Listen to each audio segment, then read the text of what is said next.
If you're resentful about something, well, first of all, you should notice, I'm resentful. And that's kind of humiliating because no one's proud of being resentful. It's a shameful emotion. Well, so then why are you resentful? Well, there's only two reasons as far as I've been able to tell. One is that you're allowing yourself to be taken advantage of, or you're being taken advantage of. Sometimes you're not allowing yourself. Sometimes you're a child being abused by their uncle. You're not allowing yourself. You can't do anything about it.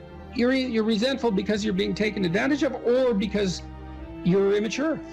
It's one of those two things. Figure out which it is and then take the steps necessary to address it. Living a life without resentment is a great goal. People are often resentful if they see that responsibility has been abdicated. Why isn't that person doing their job?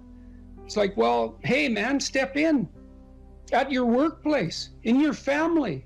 You know, and you think, well, I shouldn't have to do that extra work. Well, you shouldn't be a slave. You shouldn't allow yourself to be tyrannized. But if something bugs you because a responsibility is going unfulfilled, there's a great opportunity for you.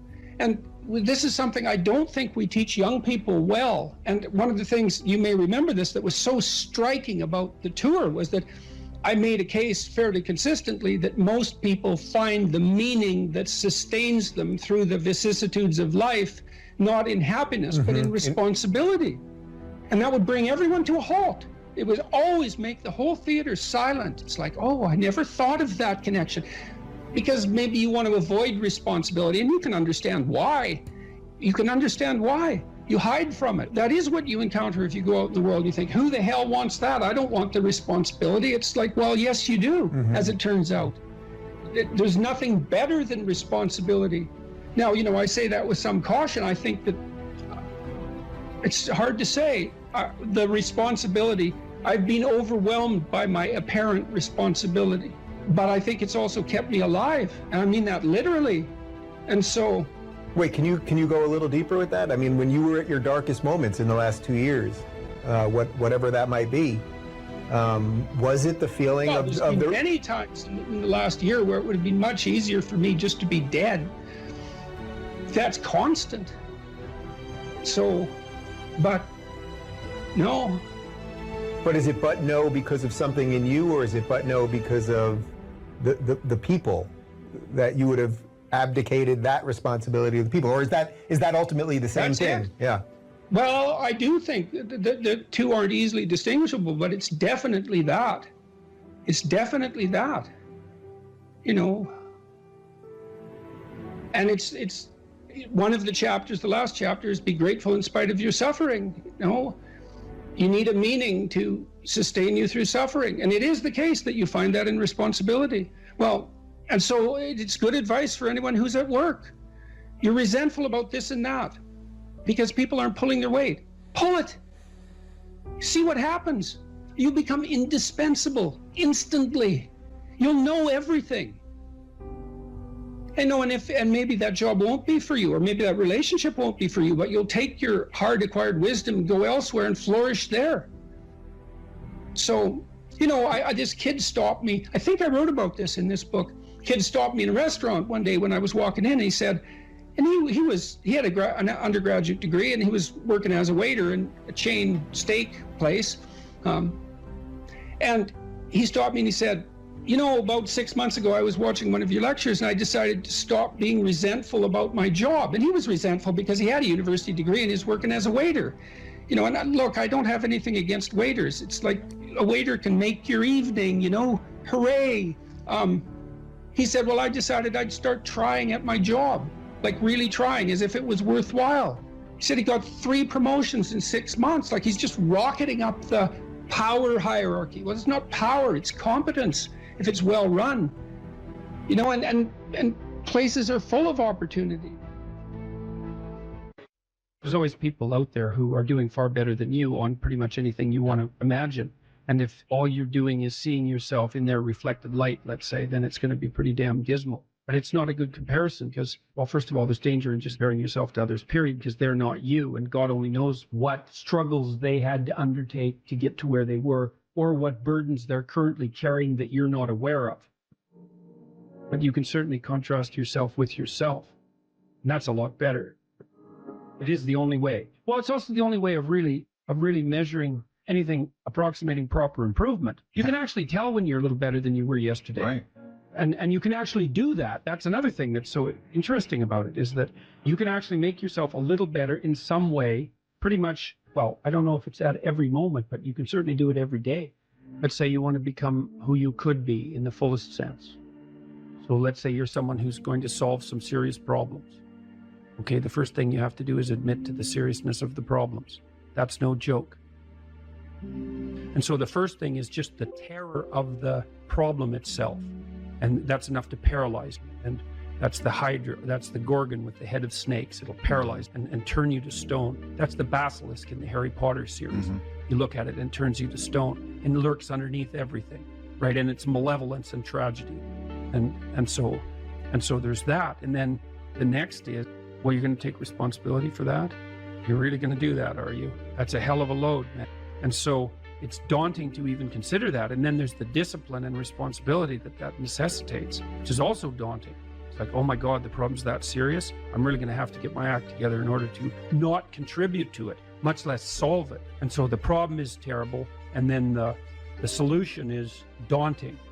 But the upside of that is like, well, there isn't anything better to have than a problem that's worth solving, like that's really worth solving. Right. And so the more of that you take on, the more you have a reason to get out of bed in the morning, no matter what. Like, I'm getting up, I'm trudging forward. Doesn't matter what I'm suffering from. I've got things that need to be done. They're necessary. And that gives you that sense of purpose that is the antidote to bitterness. Okay, well, let's say you want your life to be meaningful. It's like, okay, then what you do matters. It actually matters.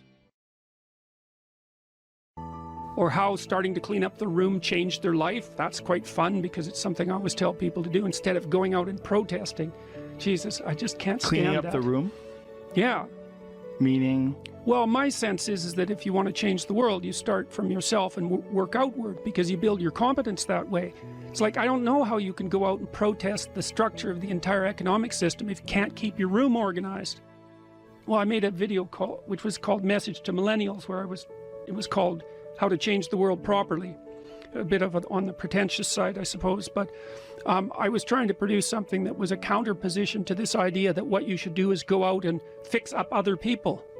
You know, that's just not right. And there's a New Testament line about that, something about, you know, not worrying too much about the log in your neighbor's eye, or about the speck in your neighbor's eye when you have a log in your eye. What would the world be like if people stopped avoiding the things they knew they should do?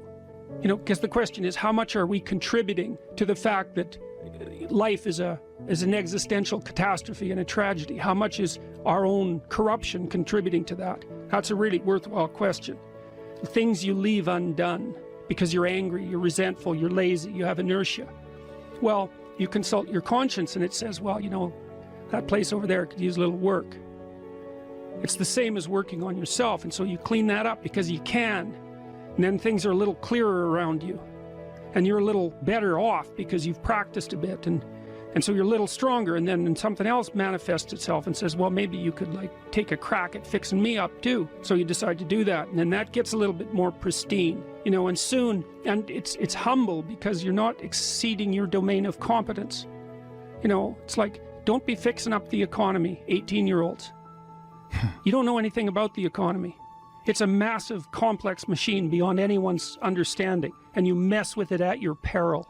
So, and can you even clean up your own room? No. Well, you should think about that. You should think about that. What could you do to improve yourself? Well, let's step one step backwards. The first question might be, why should you even bother improving yourself? And I think the answer to that is something like, so you don't suffer any more stupidly than you have to. Accept responsibility for the catastrophe of your life. And that way you transcend it. And there's an unbelievably hopeful message in there. And the message is, you're actually strong enough to do that. You just don't know it. And you won't find out till you do it. You can't find out till you do it.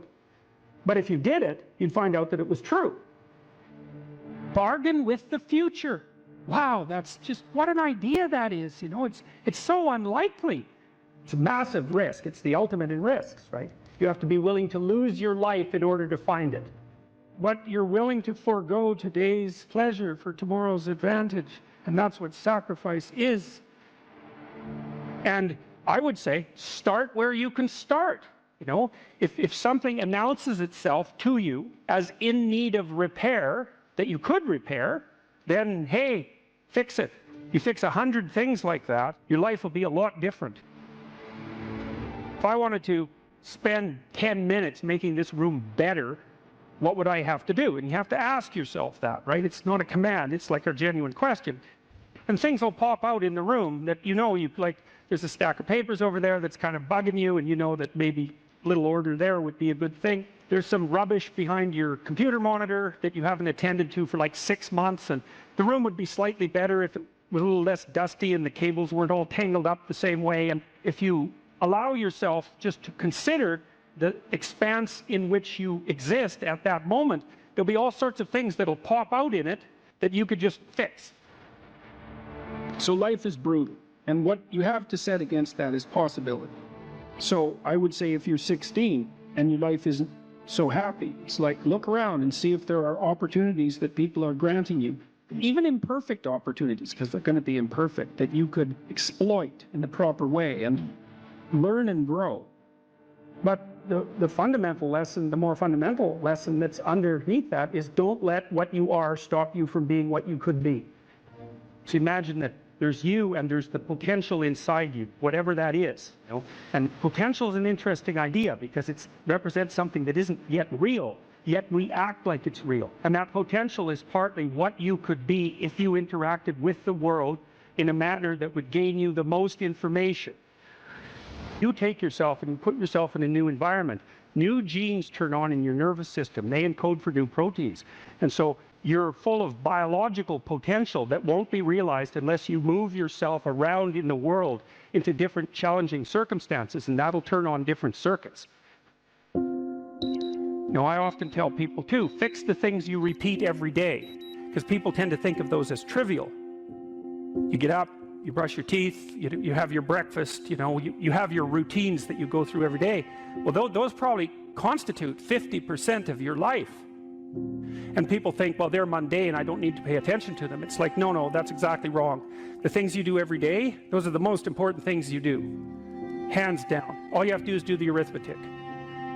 You figure it out right away. So 100 adjustments to your broader domain of being, and there's a lot less rubbish around and a lot fewer traps for you to step into.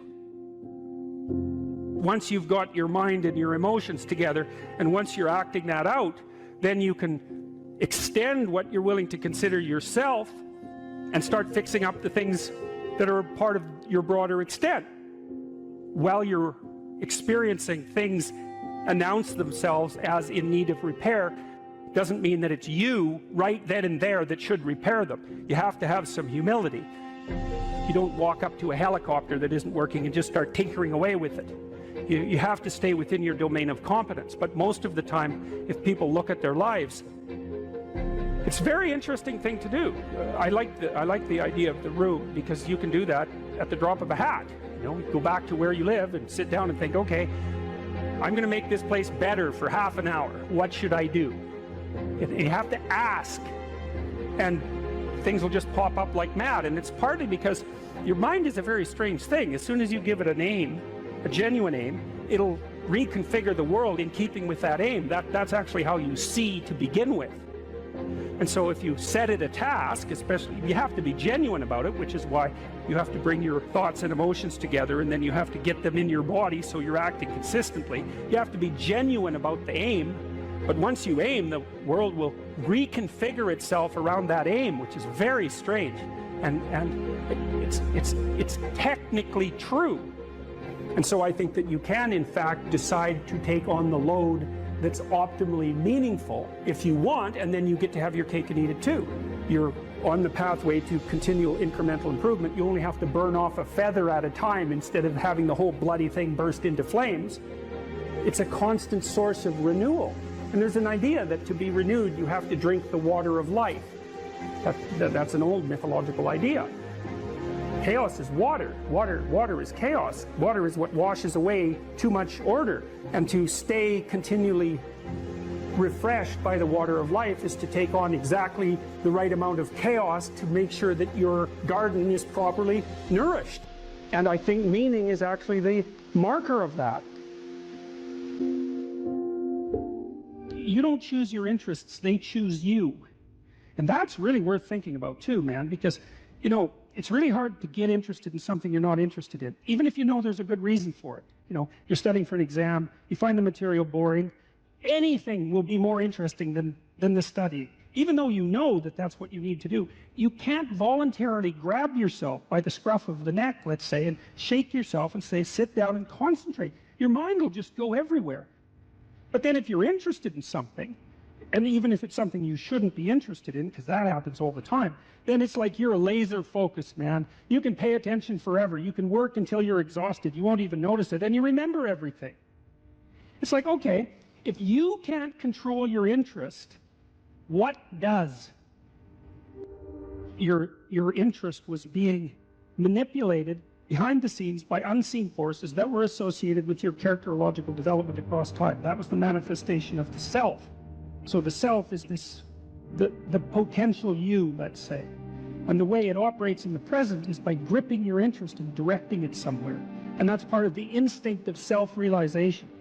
It's a mind-boggling idea, man. Really is.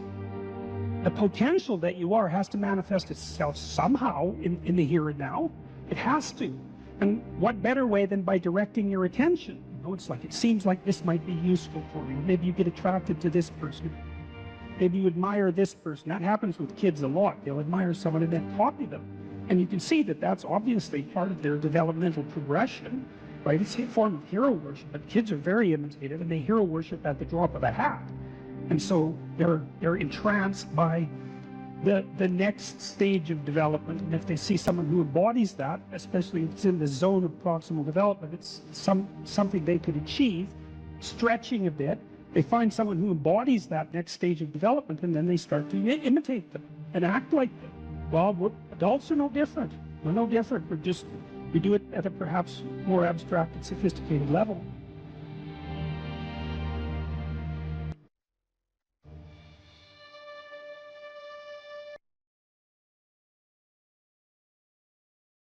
If you write a book, which is virtually impossible, and then get a publisher, which is virtually impossible, you probably have a rejection rate of 99%.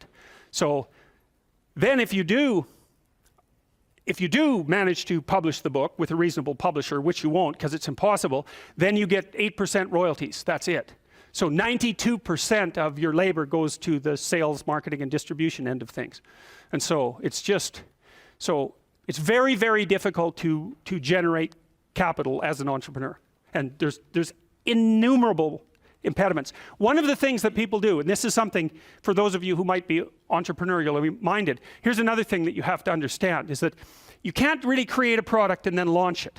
Because first of all, you don't know how to do that. You might know how to create the product, but you do not know how to market or sell it. You don't know how to advertise it. You don't know how to communicate about it. You don't know how to ship it. Like, there's all sorts of things you just don't know. But worse is you don't know if people will use it. And so what companies do that roll out new products on a relatively continual basis do is they don't develop the product and then go sell it. They continually communicate with their customers about what product the customer is willing to buy next, and then they develop that. And so you have to have your market identified, and then you have to be in continual communication with the market while you develop the product. It's not, I build a better mousetrap and the world comes, you know, marching to my door. That isn't how it works. Is that you got to find out if someone wants to buy your stupid thing. And then the next thing is that even if you have a great thing, you're going to go talk to people and they have 50 great things that they might buy. And they're all great, but they're not going to buy all 50. They might buy one, maybe, and maybe they'll buy it this week, but probably they'll buy it in 6 months. And they're not going to buy any of them, no matter how great, unless they're on fire and you're selling water. Because they're so busy already, right? They're so overwhelmed and preoccupied by their jobs that if you come in and you say, well, here, this is going to increase your efficiency by 20%, and here's the 3 weeks you'd have to spend doing that, and then the payoff would come in the next years, they'll say, yeah, well, I'll do that as soon as I have time. And as soon as I have time is never. So if they're on fire and you have water, you can sell it to them. But that's all, because otherwise it's a no-go. So those are all things that are worthwhile knowing because they're very hard to learn. And so, and very comically, I mean, if you would have told me when I first started developing these tests that one of the reasons corporations wouldn't buy them was because they worked, that I would have just thought, really? I mean, come on, really? That's really the reason? It's like, yeah, that's the reason. God. So very, very, very problematic. And then they already have their processes in place and they're entrenched. And then the next problem is, you know, you haven't got any customers. I think I told you that before. You don't have any customers and you show them the statistics, but they can't understand the statistics. And they also have 200 other people selling them things and 50 of them are crooks. So they're just lying about what they're doing. And they can't tell the difference between the liars and the people who are telling the truth. And so they can't understand the statistics for themselves and they can't verify them anyways. So what they ask you is, who else is using it? And if the answer is, well, everybody, then you don't even have to do the sale because you're already rich. And if the answer is nobody, then they're going to say, well, why is nobody using this? You say, well, it's the hottest thing that's come along. And they think, well, I'm not going to be the sucker who gets painted, you know, red and fired because this failed. That they do not think this might make me succeed. People do not care about whether or not they succeed. They care about whether or not they fail. And so that's another thing, is that if you're marketing something and you can say this will stop you from being identified as a failure, then people might be happy about that. But if you say this will really help you succeed, it's like, yeah, no, I don't want to succeed. I just don't want to fail. I don't want to succeed. I just want to be invisible and be left alone. And if you're looking for people's fundamental motivation, that's it. It's they want to be invisible and they want to be left alone. I tell you the zebra story? Any of you know that story? Okay, I'll tell you this zebra story. Stop me if I've told it to you before. This tells you everything you need to know about human beings. So it's worth knowing. Okay, so zebras have stripes. And people say, well, that's for camouflage. And then you think about that for 2 seconds and you think, that's a really stupid theory because lions are camouflaged and they're like golden like the grass. And zebras are black and white, so you can see a zebra 5 miles away. It's like, there's a zebra, it's black and white. So the whole camouflage thing, that's just not working out so well as a hypothesis. Okay, so biologists go and they decide to take a look at some zebras. And so they're looking at a zebra on the herd, because there's no zebra, right? Just like there's no fish. There are schools of fish and there are herds of zebras. There isn't a fish. This is why I think the cod aren't coming back. There are no cod. There are massive 100-mile long schools of cod, 10 stories deep, 20 million years old. You wipe out the school, you don't just get to throw a cod in the water and say, well, you know, off you go. It's like, well, where's my city? It's like launching you in the middle of a field. It's like, well, go out there and reproduce. It's like, no, that's not going to happen, you know? So without the school, there's no cod, and you can't just introduce a whole school of cod because you don't have a whole school of cod. So, you know, maybe the cod are never coming back. And zebras are the same thing. There's not a zebra. There's zebras. And so you're looking at the zebras, trying to study a zebra, and you look at the zebra and you make some notes and you look up and you think, oh, Christ, which zebra was I looking at? And the answer to that is you don't know, because the camouflage is against the herd. And the black and white stripes. There's a variety of reasons for the stripes. Flies also seem not to like the stripes, but you know, usually things evolve for multiple reasons. But anyways, it's very difficult to parse out a zebra against the herd. You look down, you look up, it's like, uh-oh, all those damn zebras look the same. Yes, the camouflage is effective, but it's against the herd. All right, so then you think, well, we better identify a zebra so we can see what he's up to. So then you take your Jeep, and a can of red paint and a stick with a rag on the end of it, and you drive up to the zebras and you paint their haunch red a little bit, put a nice red dot on their haunch, or maybe clip their ear with a cattle clip. And then you stand back and you think, hey, I'm pretty smart, now I'm going to watch that zebra. So what do you think happens to the zebra? The lions kill it. Right. Because lions, they're smart, right? Hunting animals are smart.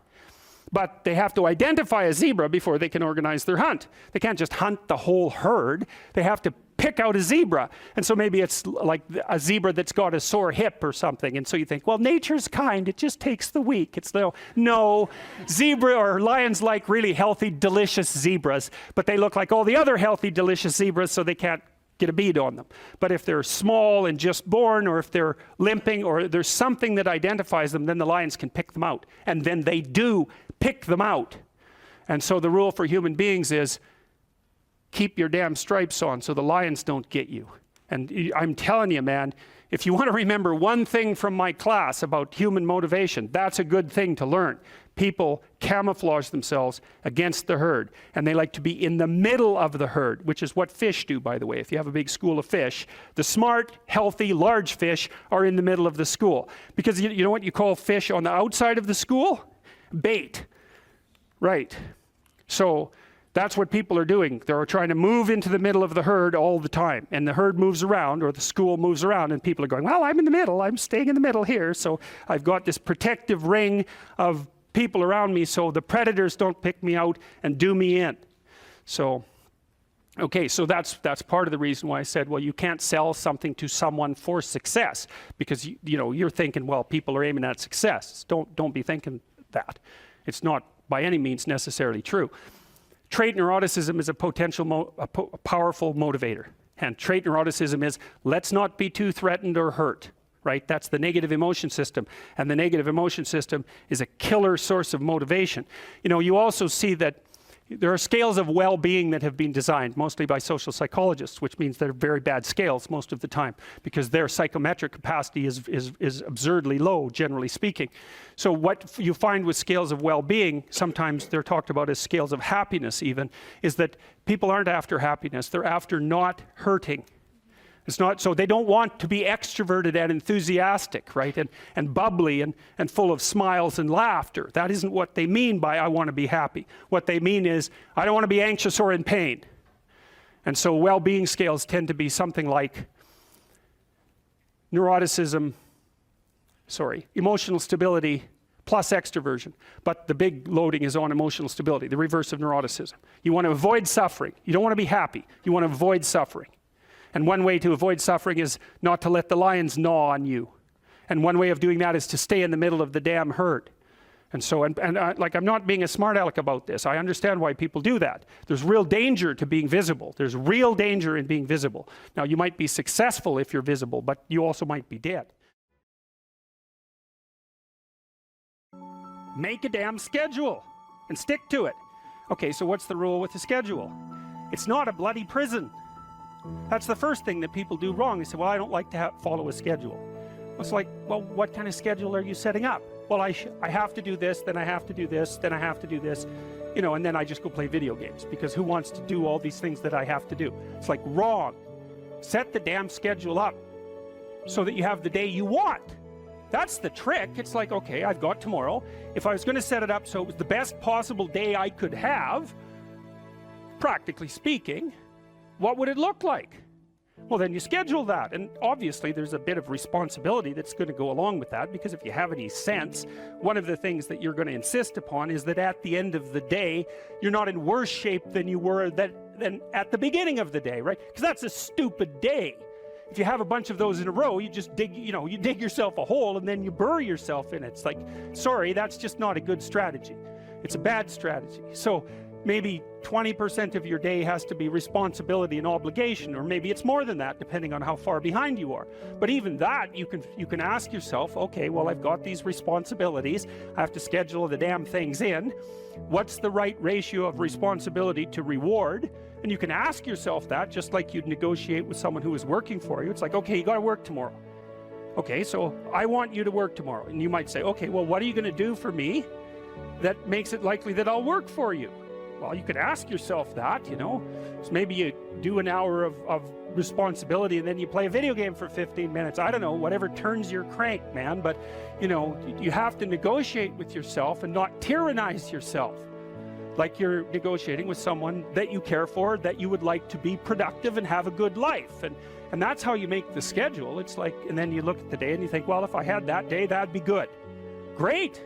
You know, and you're useless and horrible, so you'll probably only hit it with about 70% accuracy, but that beats the hell out of 0, right? And if you hit it even with 50% accuracy, another rule is, well, aim for 51% the next week, or 50.5% for God's sake, or because you're going to hit that position where things start to loop back positively and spiral you upward. Plan a life you'd like to have, and you do that partly by referring to social norms. That's more or less rescuing your father from the belly of the whale. But the other way you do that is by having a little conversation with yourself about, as if you don't really know who you are, because you know what you're like. You won't do what you're told. You won't do what you tell yourself to do. You must have noticed that. It's like you're a bad employee and a worse boss, and both of those work, you know, for you. You don't know what you want to do, and then when you tell yourself what to do, you don't do it anyways. You should fire yourself and find someone else to beat. But you know, my point is that you have to understand that you're not your own servant, so to speak. You're someone that you have to negotiate with, and you're someone that you want to present the opportunity of having a good life to. And that's hard for people because they don't like themselves very much. So, you know, they're always like cracking the whip and then procrastinating, and cracking the whip and then procrastinating. And it's like, God, it's so boring and such a pathetic way of spending your time. And you know what that's like, because you probably waste like 6 hours a day. And I think we did an economic calculation about that a while back, right? Your time's probably worth $50 an hour, something like that. I mean, you're not getting paid that now, but you're young, and so this is investment time, and what you do now is going to multiply its effects in the future. So let's say it's $50 an hour, which is perfectly reasonable. So if you waste 6 hours a day, and you are, then you're wasting about $2,000 a week, or about $100,000 a year. So like, go ahead, but that's what it's costing you every hour. And you need to know what your damn time is worth. So let's say it's not $50, it's 30, whatever. Maybe it's 100, it's somewhere in that range. One of the things you should be asking yourself is, when you spend an hour, was that, well, would have I paid someone $50 to have had that hour? And if the answer is no, it's like, well, maybe you should do something else with your time. And it depends on whether or not you think that your time's worthwhile. But the funny thing about not assuming that is, if you assume your time isn't worthwhile, what happens is you don't just sit around sort of randomly in a state of responsibilityless bliss. What you do is you suffer existentially. I plan on taking my own life very soon. Why shouldn't I? Well, I'm going to assume this isn't a casual question, you know, that's being put out for the purposes of display. Well, the first thing I would say is you have to think very carefully through the consequences of that for other people. So I've had clients in my clinical practice who never recovered from the suicide of a family member. Decades later, they're still torturing themselves about it. And so that's what you leave behind. Now, the problem is you might be dreaming about that, you know, because maybe you're feeling that life has been twisted against you and that people deserve to suffer for the misery that they've imposed upon you. But I would say, think very, very carefully before you go down that route. You know, it's a terrible thing to leave people with. And so part of the reason that suicide has been illegal in most societies is because it absolutely devastates the people you leave behind. And you might think, well, you know, if you're really depressed, then maybe you're really depressed. That's a possibility. You might think, well, those people would be better off without me. It's like, and if you get really depressed, you can think that way, and you can even get to the point where you can't think any other way than that. And I would say, if you're at the point where you can't think any other way than that, then you should tell someone and you should go to the hospital. Because that can happen, you know, it can happen if you get depressed. And there are treatments for depression, you know, and many of them work. For some people, antidepressants work like mad. Now, they don't work for everyone, and I'm not claiming that they're a panacea, but they certainly beat the hell out of suicide, right? And even if they have some negative side effects, and sometimes they do, quite frequently they do, the negative side effects aren't fatal. It's like, well, there's the possibility that your condition is physical, that you're ill in some way, either physically or perhaps you have a psychological problem. Maybe you were hurt, or I mean, there's lots of reasons that people get depressed that are very, very complex. I would say don't give up hope and do something final before you've explored all possible options. And if you haven't talked to a psychologist, you haven't talked to a psychiatrist, you haven't tried antidepressants, you haven't revealed to your family or people that care for you that this is how you're feeling, then you owe it to yourself and them to explore every possible avenue before you take such a step. And then you don't want to deprive the world of what you can bring to the world. That's the other thing, you know, you have intrinsic value, and you can't just casually bring that to an end. You leave a hole in the fabric of being itself. So, you know, and a wise man that I once worked with said, he was a very strange person. He was a psychologist at the maximum security prison in Edmonton, and I worked with him for a while, briefly, very briefly, at the prison itself. And he said, you can always commit suicide tomorrow. And that's a very, like, it's a flippant statement in some sense, but he meant it in a very serious way. It's like, you only get to decide that once, and you can put it off.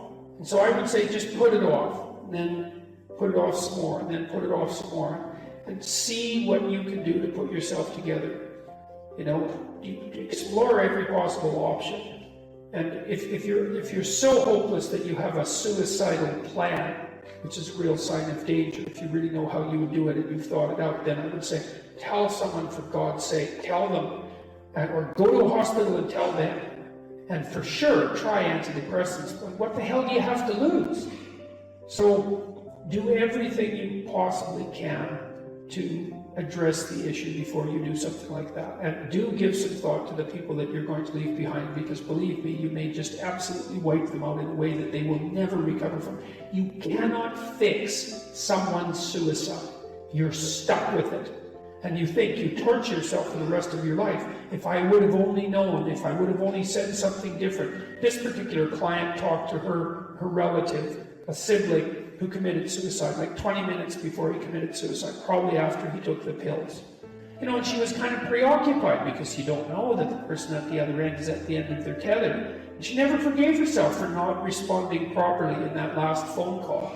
That's a hell of a thing to leave someone with. And the final thing I would say is, don't be so sure that your life is yours to take. You know, you don't own yourself the way that you own an object. You have a moral obligation to yourself as a locus of divine value, let's say. You can't treat that casually. It's wrong. So those are the reasons. Explore everything you can explore to put yourself back on your feet. All the things, there's all sorts of treatments for depression. Don't leave the people around you with that to suffer from for the rest of their lives. Don't underestimate your value in the world. And don't underestimate the fact that suicide is wrong. And so those are 4 reasons why you shouldn't end your life soon, or at all, for that matter. So.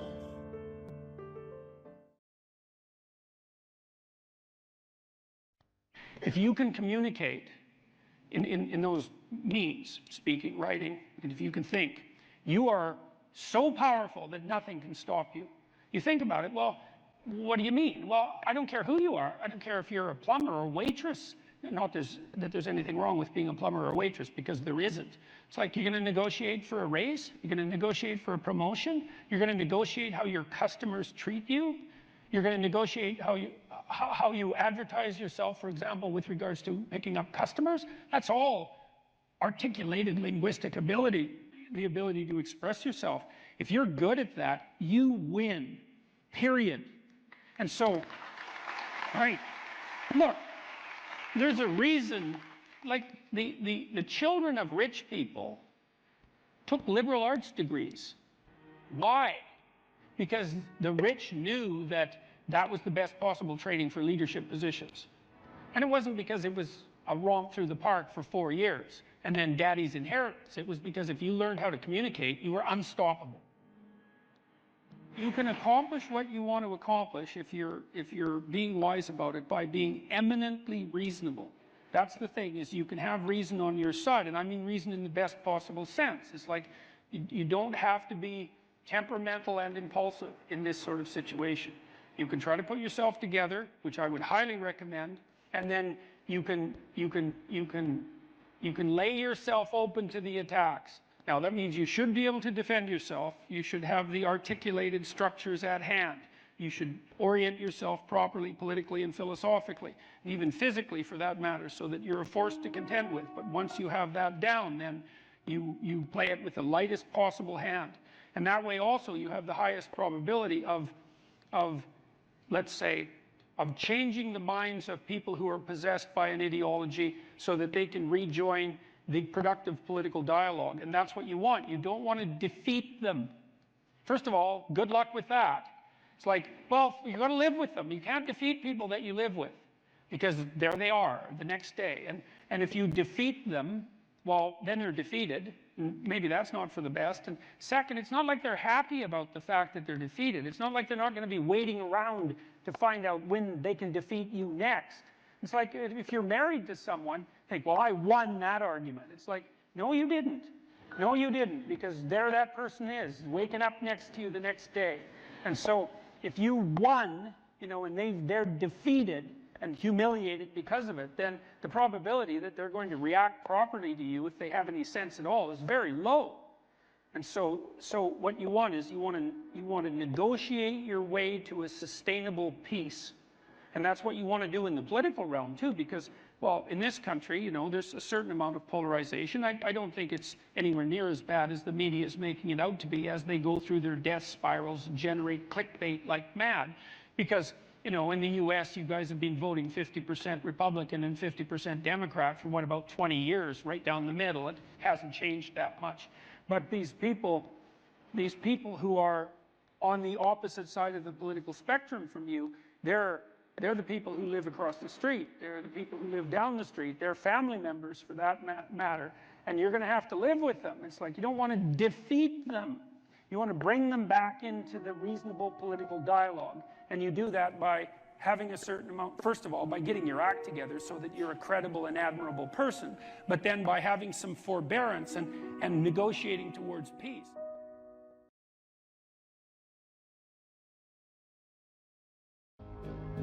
You said that a harmless man is not a good man. A good man is a very dangerous man who has that under voluntary control. How should people become more dangerous? Oh, becoming more articulate is definitely, I would say, that's the primary array of weapons. So, I mean, physical prowess is something, and it's not nothing, that physical confidence that comes along with that as well. But the same thing replicated at the level of the ability to communicate and to think, that's way broader field of battle and opportunity. So this is one thing that isn't taught well, especially to boys.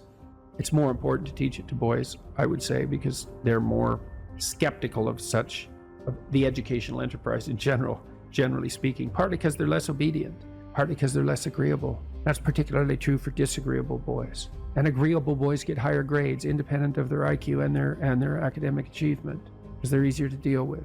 So what do you tell disagreeable boys? There's nothing that makes you more formidable than verbal competence, than being able to articulate, be able to think, to marshal your arguments, right? It's a battlefield metaphor. Get everything in order, get all your information straight, to marshal your forces. And so, I mean, that's part of the reason that rap artists are so popular, especially among disaffected young men, black and white alike, because they're unbelievably articulate. Like, they have this incredible verbal prowess. It's unbelievably attractive. You know, and it's associated with genuine artistic and redemptive activity, often focusing on something that's approximately the voice of the underclass, let's say, but a powerful voice, right? And it's interesting to see how many young white guys identify with that. Was it Aldous Huxley that wrote Doors of Perception? Yeah. Yeah, so this is kind of an equivalent of that, right? That you have a experience which many people struggle to articulate. You take the best of us, the one that has the most precise, most articulate, erudite language. You drop them in and you say, okay, show us what you've learned. This is the equivalent, but for just a different community, a different sort of life, that maybe you don't have the ability to describe what it feels like to live on a council estate in Manchester or in, you know, one of the neighborhoods of Brooklyn or whatever it might be. And then this person can, and it feels like it's your voice. Yeah, well, you still, if you're a young man, you still feel alienated from your place as rightful heir of the proper kingdom. I mean, that's an existential truism for everyone, particularly for every young man, because he is an outsider in many ways. He's young and juvenile and not very highly valued, and then is in some sense hurt by the inadequacies of the current king, the current culture, and is easily turned against it because of that. And that's the machinations of the evil uncle. That's the King Arthur story. That's the story of Horus and Osiris. It's an ancient story. It's the story of Sauron, and it's there all the time. And you see in that, in rap music, in hip hop, all of that alienation being given an articulated voice in an artistic sense. And that's a good example of the power of verbal facility. And that's the route to let's say, marketing education to young men. It's like, you want to take your rightful place in the kingdom? It's like, get your tongue straight, man. Get it under control in the highest possible sense. We went to a comedy club, Tammy and I, in New York, the Comedy Cellar. It's a great comedy club. And the last comic was an English guy. And he was not particularly physically prepossessing. And he made a lot of jokes about that. And it was quite funny. And then he divided the audience into 5 sections, and he asked each section to toss up a topic, just to yell out a topic.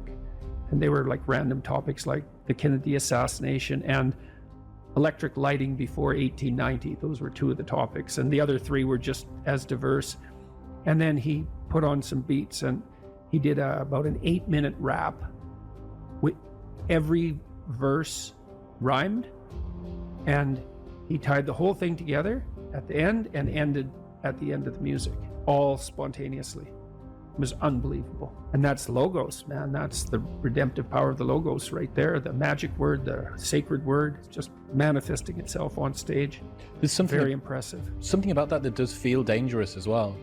Not in a, I need to be concerned and this should be contaminated and walled off, but in a way that you think that person has so much competence that it's flowing out of them, and you almost feel competent by being around them.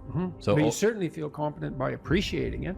Yeah. Right? Because it speaks to the part of you that is capable of appreciating such things. You think, wow, that's really something. That's an amazing display. That's an amazing thing to see. Amazing, right? A very interesting word, amazing. And you're trapped, and you're trapped by the charisma of that. And that charisma, that's not nothing. That's a signal of something redemptive occurring. That accounts for virtually all of the attraction of hip hop and raps. The articulated voice of the struggling but worthy underclass. I suppose that's a good way of putting it.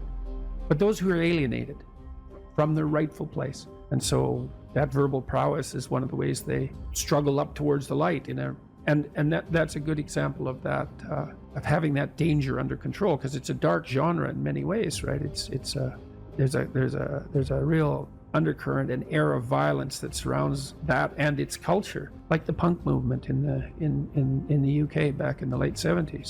Same sort of thing, but that capacity to express that in a poetic manner, in a compelling manner. Johnny Rotten was great at that.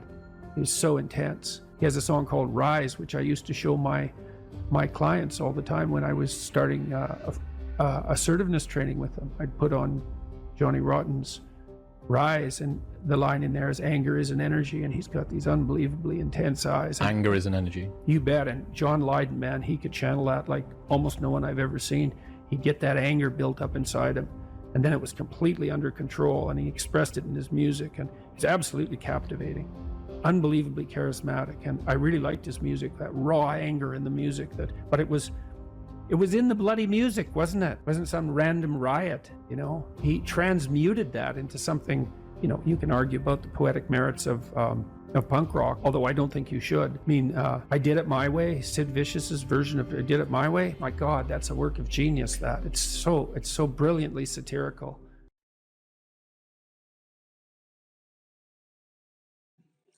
Let's say I was dealing with a client, and maybe that was somebody who, say a man 35 years old, he still lived at home. So he was too dependent. His room was a complete bloody catastrophe. And, he's living like a bratty 13-year-old. And that gets pretty ugly by the time you're 35. And he knew it, and I'm sure his mother knew it, although obviously she put up with it, which was probably her mistake, at least in part. But maybe we decide, well, let's start by cleaning your room. And so as a cognitive behavioral psychologist, you engage in a process called collaborative empiricism. And that's partly to solve the problem that you described. Is, well, how do we know we set the right goal? Well, we'd say, well, go try it. And just watch yourself like you don't know who you are, and come back next week and we'll see how you did. And maybe, I remember this one client, he came back and he said, I went and got the vacuum cleaner from the closet, which is something I really never done. And I put that vacuum cleaner in the doorway of my bedroom, crossways, so it blocked the doorway, and then I just walked over it for a whole week. And he was completely nonplussed at his own intransigence. And look what he did, eh? He was so resentful and so angry that he, instead of vacuuming his damn bedroom like he planned, he just stuck the vacuum in his own way and then martyred himself over it every day for a week. It's like, okay then, we're starting to get somewhere with the whole you living at home thing here. And so, well, that was too high a goal for him. And you say, well, how do you know that? It's like, well, he didn't do it, did he? So then what you do practically is you say, well, how about you bring that vacuum cleaner into your room this week, and that's your whole assignment. And just watch what happens when you bring it in. Watch the fantasies that flicker in the back of your mind as you live out your resentment at your therapist, daring to make you bring that vacuum across the threshold of your bedroom. And so if people catch those fantasies, whew, that's quite the bloody night and quite the revelation to themselves, I can tell you, because you have to be one angry person to put a vacuum cleaner in your doorway and walk over it every day for a week. And so then we get somewhere. It's like, okay, now we're getting to the bottom of things, you know. But maybe the next week he'd come back, well, with the fantasies at hand and rather shocked as a consequence, but the vacuum cleaner was then in his room. And so he broke the threshold there, you know, and then maybe we'd have to, maybe all he could do was sort out a drawer or half a drawer, something like that. So what you do is, you know, you pick a target that you think is probably reasonable, and you can negotiate that with yourself. You cite a tired brain, foggy thinking, as the reason to stop answering questions or giving a talk. How do you combat this while working or writing daily? Well, I eat a big breakfast relatively soon on waking. That really helps. If any of you out there are anxious, and many of you no doubt are, there'll be a large number of you who are anxious and don't eat breakfast. There'll be a whole bunch of you out there who think, well, I don't eat breakfast. It isn't necessary. It's like, that's wrong. It's necessary. You fasted all night. If you load yourself cognitively or physiologically in the morning, your brain, stressed, will encourage your body to produce insulin. It will take all the blood sugar out of your blood, and then you're done for the day. And then you'll be anxious. And a lot of the rest of you, too, you'll find if you're anxious, try this. It's really, really interesting experiment. The next time you're anxious, go eat something. Eat some protein and fat would be best. You could have cheese and crackers. I'm not a big fan of carbohydrates, but whatever. Eat whatever you're willing to eat, but make it solid. Don't eat a peanut butter, or don't eat a chocolate bar or something sweet. Eat something substantial, a piece of meat, a piece of cheese, some peanut butter, something like that.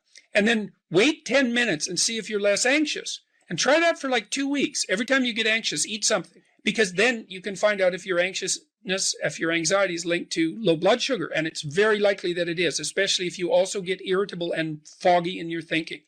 And the best way to treat that, as far as I've been able to tell, and there's a decent literature on this, is to make sure that you eat a big breakfast. And you might say, well, I'm not hungry in the morning. It's like, who the hell cares if you're hungry?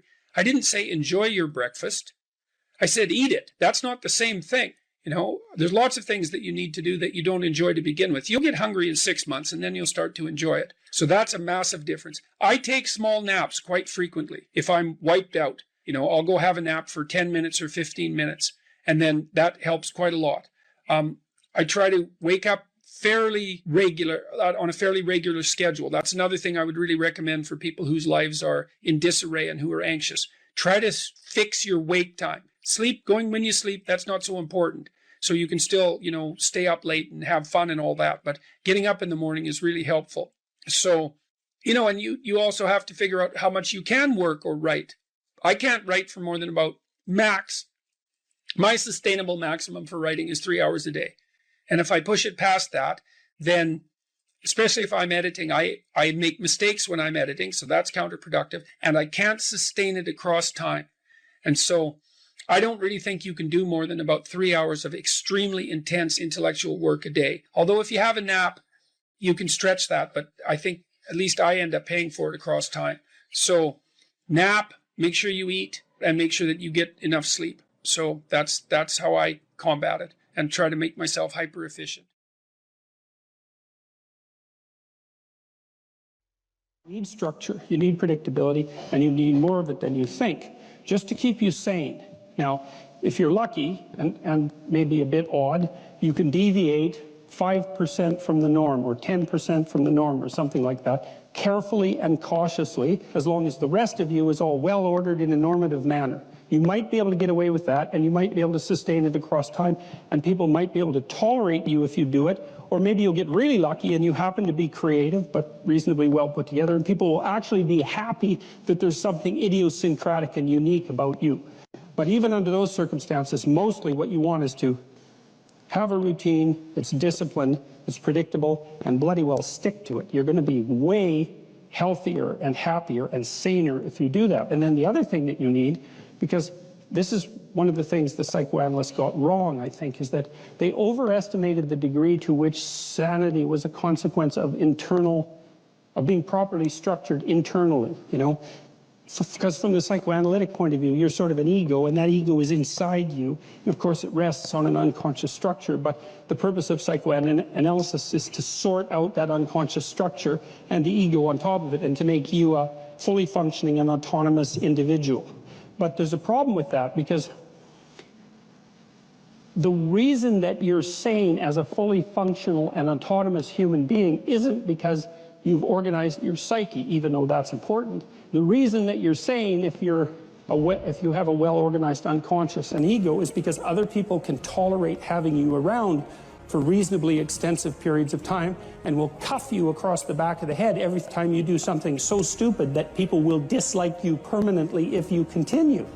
And so what people are doing to each other all the time, just non-stop, is broadcasting sanity signals back and forth, right? It's like you smile at people if they're not only behaving properly, but behaving in a way that you would like to see them continue to behave. You frown at them if they're not, you ignore them if they're not, you shun them, you roll your eyes at them, you manifest a disgust face, you don't listen to them, you interrupt them, you won't cooperate with them, you won't compete with them. It's like you're blasting signals at other people about how to regulate their behavior so frequently, well, it just makes up all of your social interaction. That's why we face each other, and we have emotional displays on our face, and we're looking at each other's eyes, and we know as much as we can about what's going on with each other, given that we don't have immediate access to the contents of their consciousness. And so partly what you're doing with your routine is establishing yourself as a credible, reliable, trustworthy, potentially interesting human being who isn't going to do anything too erratic at any moment. And everyone else is around there tapping you into shape, making sure that that's exactly what you are. And that's how you stay sane. And so what happens to people too, if they don't have a routine and they get isolated, is they start to drift.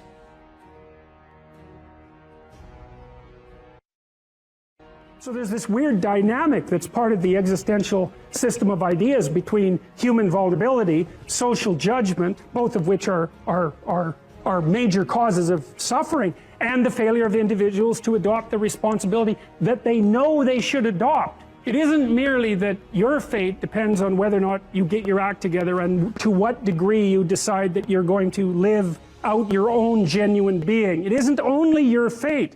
It's the fate of everyone that you're networked with. And so, you know, you think, well, there's 9 billion, 7 billion people in the world. We're going to peak at about 9 billion, by the way, and then it'll decline rapidly. But 7 billion people in the world, and who are you? You're just one little dust mote among that 7 billion. And so it really doesn't matter what you do or don't do, but that's simply not the case. It's the wrong model, because you're at the center of a network. You're a node in a network. Of course, that's even more true now that we have social media. You'll know 1,000 people, at least, over the course of your life. And they'll know 1,000 people each, and that puts you one person away from 1,000,000, and 2 persons away from 1,000,000,000. And so that's how you're connected. And the things you do, they're like dropping a stone in a pond. The ripples move outward, and they affect things in ways that you can't fully comprehend. And it means that the things that you do and that you don't do are far more important than you think. And so if you act that way, of course, the terror of realizing that is that it actually starts to matter what you do. And you might say, well, that's better than living a meaningless existence. It's better for it to matter. But I mean, if you really asked yourself, would you be so sure if you had the choice? I can live with no responsibility whatsoever. The price I pay is that nothing matters. Or I can reverse it and everything matters. But I have to take the responsibility that's associated with that. it's not so obvious to me that people would take the meaningful path. You know, when you say, well, nihilists suffer dreadfully because there's no meaning in their life and they still suffer. Yeah, but the advantage is they have no responsibility. So that's the payoff, and I actually think that's the motivation. Say, well, I can't help being nihilistic. All my belief systems have collapsed. It's like, yeah, maybe. Maybe you've just allowed them to collapse because it's a hell of a lot easier than acting them out. And the price you pay is some meaningless suffering, but you can always whine about that and people will feel sorry for you, and you have the option of taking the pathway of the martyr, so that's a pretty good deal, all things considered. Especially when the alternative is to bear your burden properly and to live forthrightly in the world. Well, what Solzhenitsyn figured out, and so many people in the 20th century, it's not just him, even though he's the best example, is that if you live a pathological life, you pathologize your society. And if enough people do that, then it's hell. Really, really. And you can read the Gulag Archipelago if you have the fortitude to do that, and you'll see exactly what hell is like. And then you can decide if that's a place you'd like to visit, or even more importantly, if it's a place you'd like to visit and take all your family and friends, because that's what happened in the 20th century. And it's also very much worth thinking about with regards to setting up your life in general. It's like, if you concentrate solely on your career, you can get a long way in your career. And I would say that that's a strategy that a minority of men preferentially do. That's all they do. They work like 70, 80 hours a week. They go flat out on their career. They're staking everything on the small probability of exceptional status in a narrow domain. But it's hard on them. They don't have a life. It's very difficult for them to have a family. They don't know how to take any leisure activity. Like, they get very one-dimensional. Now, it may be that that unidimensionality is the price you have to pay to be exceptional at one thing, right? Because if you're going to be something like a genius level mathematician and you want to do that for, or a scientist, say, it's like you're in your lab all the time, you're working 70 hours a week or 80 hours a week, you're smart, you're dedicated, you're unidimensional, and that's how you get to beat all the other people who are doing that. It's the only way. But the problem is you don't get a life. Now, if you love being a scientist and you have that kind of focus of mind, well, first of all, you're a rare person, and second, you're going to pay for it. But fine, more power to you. But it's a risky business to do that. You sacrifice a lot for it. You know, and I would say most often, if you're speaking about having a healthy life, that isn't what you do. You spread yourself out more. So, you know, you have a family, you have some things that you do outside of work that are meaningful to you and useful. You have a network of friends. Well, those 3 things alone, or 4 things alone, are plenty to keep you well oriented. And then if one of those things collapses, you know, everything doesn't go. Now, the price you pay for that is the more you strive to optimize that balance, the less likely you are to be fantastically successful at any single one of them. But you might have a very, you know, if you consider your life as a whole, that might be a winning strategy. One of the things Carl Jung said, I really liked this. He thought that men went after perfection and women went after wholeness. So they're different value, they're different, there's something different at the top of the value hierarchy. So perfection would be stake it all on one thing and look for radical success. Not that all men do that, because they don't, but we're talking about extremes, at least with regards to the men that do that. The wholeness idea is more like, well, it's like I want one thing in my life to be 150%, or I want 5 things in my life to be 80%. Well, there's a lot more richness in a life where you have 5 things operating at 80%, but you're not operating at any of them at 150%. So, and I really believe this because I've watched men and women go through their careers now for a long period of time, and one of the things that, there's lots of things that produce this, but one of the things that I've noticed is that mostly women in their 30s bail out of unidimensional careers. They won't do them. They won't put in the 80 hours a week that they would have to put in order to dominate that particular area. And it isn't, the reason that they won't do it is because they decide it's not worth it. And no wonder, because why would that be worth it? You have to ask yourself that. It's like, well, you want to be an outstanding scientist. It's like, okay, really, that's what you want, because that means that's what you do. Because you're competing with other people, you know, they're smart, they're hardworking, and if you want to be at the top, you have to be smarter and work harder than any of them. And working hard means working long hours. I mean, it also means working diligently, but in the final analysis, it's also an additive issue. If I'm smart and hardworking and I can crank out for 70 hours a week, and you do it for 30, it's like, in 2 years, I'm so far ahead of you, you will never ever catch up. So, anyways. And I think partly, maybe part of the reason too that women are oriented that way more than men, I think there's two reasons. One is socioeconomic status does not make women more attractive on the mating market, but it does make men more attractive. And the second is women's time frame is compressed, right? Because guys can always say, well, I'll have kids later, and they can say that till they're like 80. Whereas women, it's like, no way, man, you got to get it together by the time you're, let's say 40, but really probably by 35, but definitely by 40, because otherwise it ain't happening. And that's bloody dreadful. Like, the most unhappy people you ever see, no. No. One of the common routes to extreme unhappiness is to want children and not have them. I wouldn't recommend that. You know, you see couples who are in their 30s. 1 couple in 3 over the age of 30 has fertility problems. That's defined as inability to conceive after 1 year of trying. 1 in 3. So it's worth thinking about, because people are very, very unhappy if they want to have kids and then they can't. Man, you're in the medical mill for 10 years if that's what happens to you. Does consciousness die with the body, and is meaning doomed like the universe? Well, I don't know, I would say. I mean, we don't understand consciousness. We don't really understand its place in the cosmos, let's say, but I'm not qualified to answer such questions. I would say, though, that no one stops listening to a symphony because they know it's going to end. And so I think, in some sense, our proper task is to find the meaning within the finite.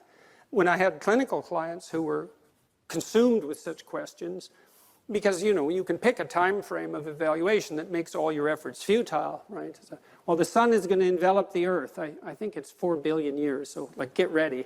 It's like, well, what's the point of stopping this baby from crying when the sun is going to envelop the earth in 4? Well, yeah, you all laugh, right? But that laughter, you see, that's a sign of wisdom.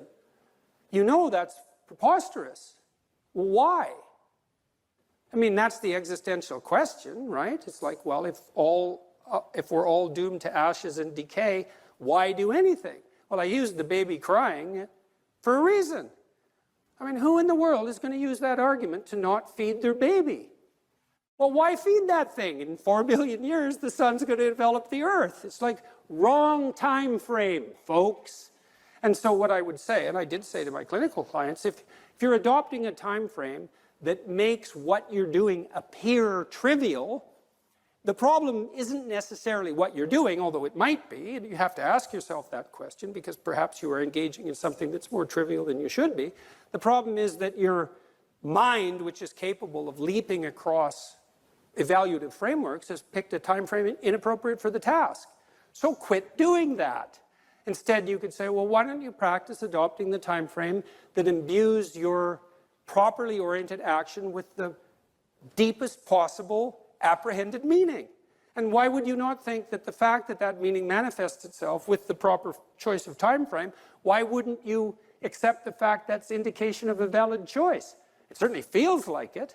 You know what it's like. You get engaged in something, a deep conversation, a piece of music, a piece of art, something you love doing, someone you love being with. You get engaged in that. You lose your sense of temporality. And you don't pop out of it and think, oh my God, I wish I would have used a time frame that made everything irrelevant because of my, cognitive brilliance. You think, hey, we could do that some more. Like, how about all the time? And that's a good goal. It's like, yeah, how about that all the time?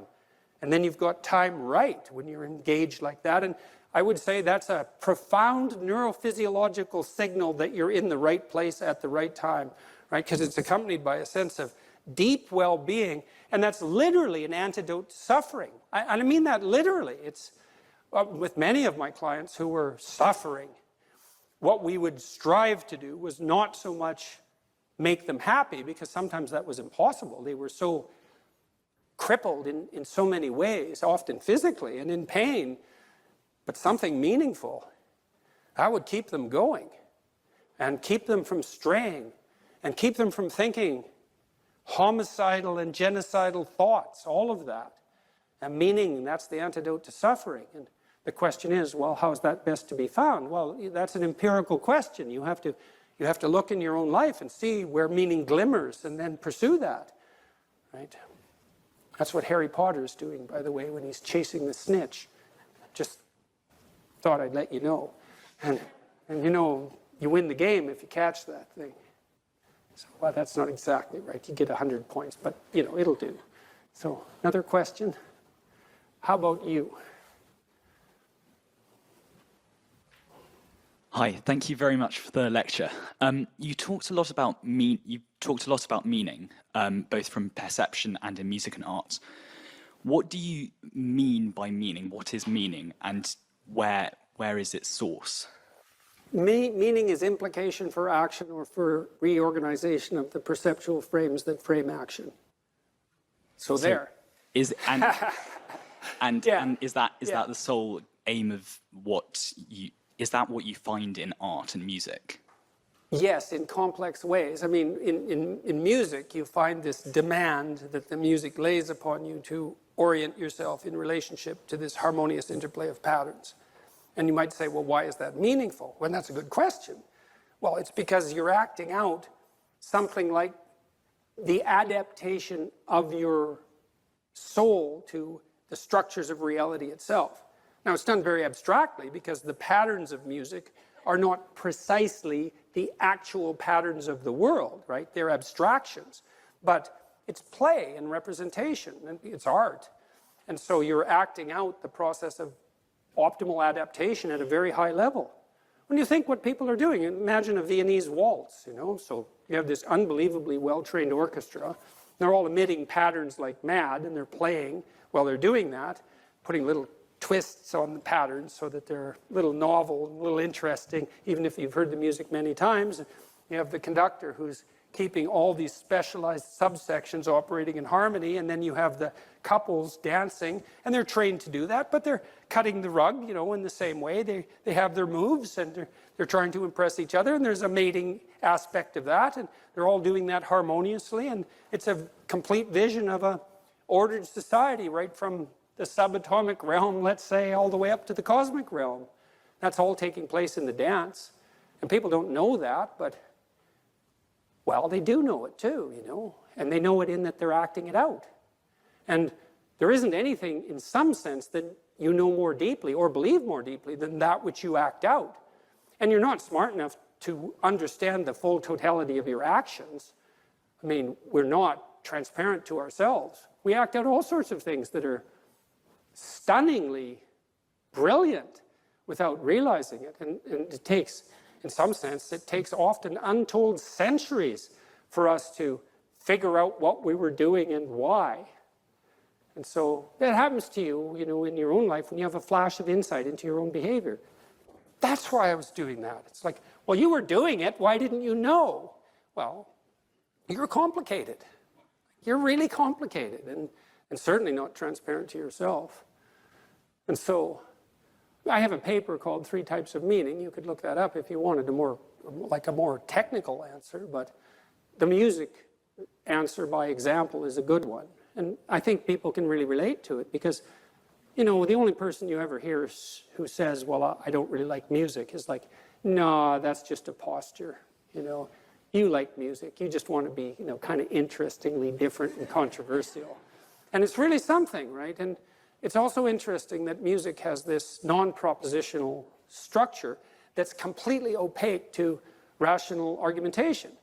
You know, I used to like to watch punk rockers, yeah, especially the ones who did mosh pit punk rock. And, you know, I went to a Ramones concert once. It was quite comical. I was on the 2nd floor. It was so loud. I couldn't hear for 3 days after this concert because it was a pretty little theater. We sat about 800 people, and they had their stadium speakers in there. It was like sonic wall of sound. And we were above this mosh pit, and there was all these like nihilistic punk rockers down there smashing into each other and throwing themselves off the stage. And I thought, For all this talk of nihilism, there you are dancing to the harmonious patterns of life. It's like, you know, smash this state and all of that. It's like, we'll groove to that. Yeah, it's very comical. So even among the most propositionally nihilistic, they still fall in love with music.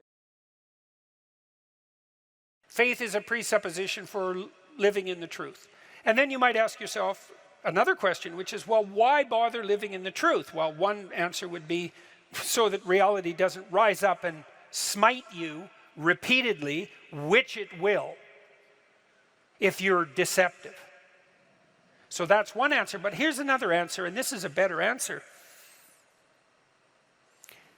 People ask themselves all the time, what's the purpose of life? And there's a variety of answers to that. There's no purpose. We're just atoms on a dust mote at the edge of a rather reprehensible corner of the cosmos, and we exist for a moment and we're out, and that's that. Or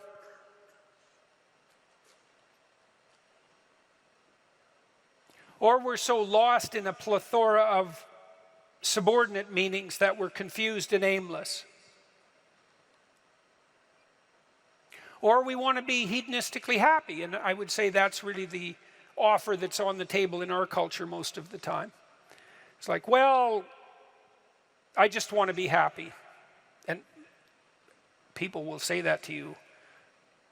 It's a slogan. It's the most common slogan of our time, I would say, and it's such a preposterous slogan. It's like, what do you mean just? You just want to be happy. That's all. That's all you want. That absolute impossibility. You want bliss unending, no matter what you do, and that's all you want. It's not exactly a small ask, let's say, because it's the same thing as asking to dwell permanently in paradise. It's something like that. So it's not that likely. And then it also isn't true. That isn't what you want. If you do careful analysis of what people mean when they say they just want to be happy, what they mean is they don't want to suffer stupidly.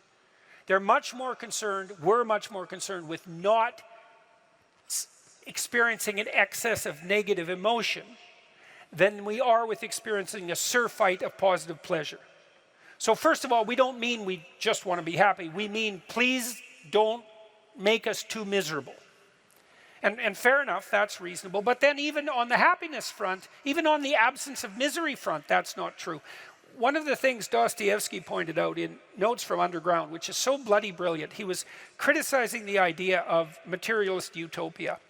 He said something like, well, imagine we made our materialist utopian dreams come true and everybody had enough to eat all the cakes they wanted and enough to drink and nothing to do, he said, but busy themselves with the continuation of the species.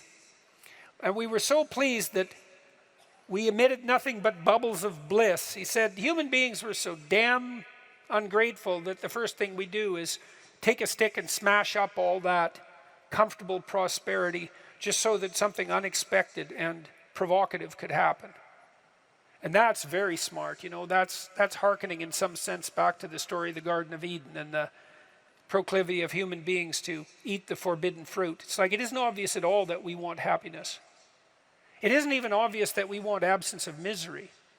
What's really obvious is that we want an adventure, right? We want an adventure that's so compelling that it makes the misery of life not just justifiable, but worthwhile. You want to look back on your life, you know. Mm-hmm. You want to look back on your life, and you know this to be true. You want to be able to say to yourself, even considering a month or a week or a series of days, you want to be able to say, that was really difficult, but you know what? It was worth it. And I think that's what you want from your life. It's something like, you know what? That was difficult, but it was worth it. And that meant that the adventure was so great that it justified the difficulties. And so then the question is, and here's the question, where do you find the great adventure of your life? Well, how about in truth? Well, why? Because you don't know what's going to happen if you tell the truth. It's a mystery. It's going to lay itself out for you. And so that's an adventure, because you literally do not know what's going to happen. You have to let go of knowing what's going to happen. And so then you have that adventure, and then what is also the case is that it's you that's having the adventure, right? Because if what you're doing is living in truth, that's you, that truth is you.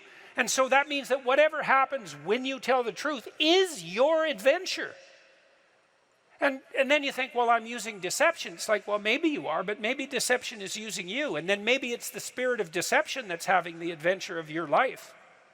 And then you might ask yourself, well, why are you so miserable and unhappy? And the answer would be, well, the spirit of deception is having the adventure of your life. You're not even there. Because if you're not living in truth, you're not there. Obviously, what's there is the spirit of deception. And you might think that's your deception, but I would be very careful about thinking that, because there have been centuries of meditation on the nature of the spirit of deception. And the answer isn't that the spirit of deception is you. The answer is that the spirit of deception is something that possesses you and convinces you that it's you. And that's not something you want to fall into the clutches of. So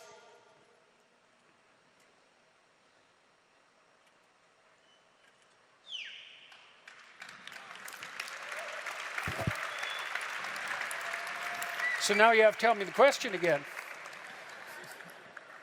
I'm certain you answered it.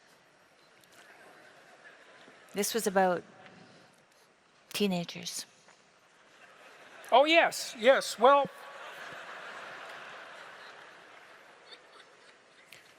back to the teenagers. Do you not want to go to college, or are you just lying about being lazy? So that's a question, and we can ask ourselves that question. And as I said, on the teenage front, craft a vision, craft a compelling vision. That's really what we are as human beings, is we're visionaries. That's how we confront the horizon of the future. We meet the horizon of the future by crafting a compelling vision. And your vision might not involve a college education, but it should be a vision that makes you think, if I could make that come true, it would justify the trouble that it would take to manage it. And I think that's the right attitude to take towards your life. And we're all going to have our crosses to bear in the most fundamental manner. We all have to deal with the catastrophe of mortality. And I think we all have to deal with the reality of hell. And you can think about that religiously or not. Political hell will do for hell as far as I'm concerned. We certainly saw no shortage of evidence for that in the 20th century. And we all have to contend with that, right? The reality of mortality and the reality of hell. And then we all have to contend with the fact that we have to develop a vision for our life that is so compelling that it justifies those bitter realities. And that's really the nature of the religious enterprise. And that's something you can embark on and should embark on young. If you're trying to figure out who you are, it's figure out who you need to be in order to justify the catastrophe of your life. And then you think, well, that was difficult. Man, that's for sure. But it was worth it. So, thank you very much. It was very good of all you to come tonight. I appreciate your time and attention. Thank you, Tim. You're welcome. Yep. Lovely to be here. That's so nice. Thank you.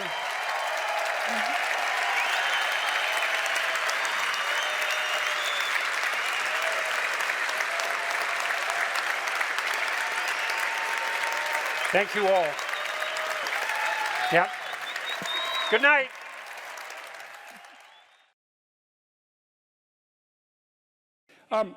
This old client of mine, he was about 85 when he came to see me, and he was a financier and a kind of a mathematical genius. He made these little pendants out of a mathematical symbol for the most beautiful mathematical equation that was ever written. He made them out of gold, and he would hand those out.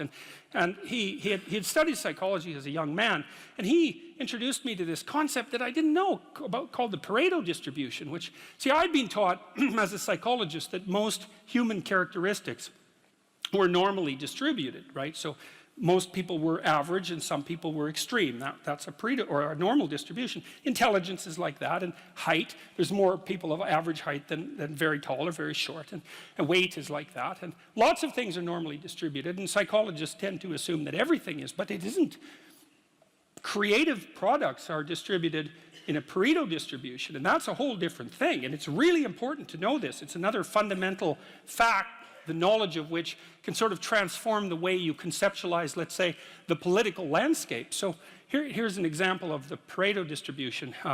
You know, there's a rule of thumb that if you run a company that 20% of your employees do 80% of the work, or that 20% of your customers are responsible for 80% of your sales, or that 20% of them are responsible for 80% of the customer service calls. Same thing, but that's not exactly the rule. The rule is worse than that.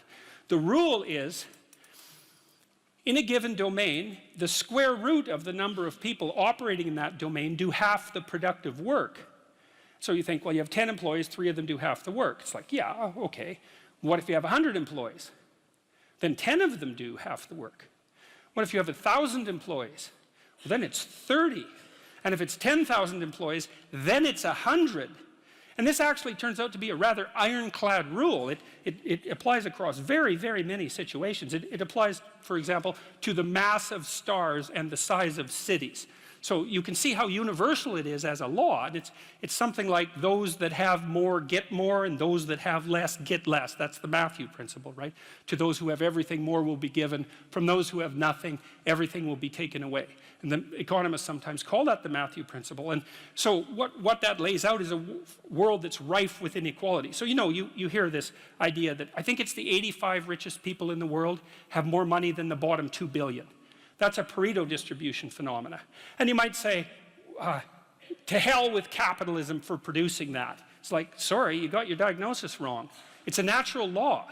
It's no matter what society you study, you get a Pareto distribution of wealth. You get a Pareto distribution of number of records recorded. You get a Pareto distribution of number of songs written or goals scored. Like any creative product has that characteristic.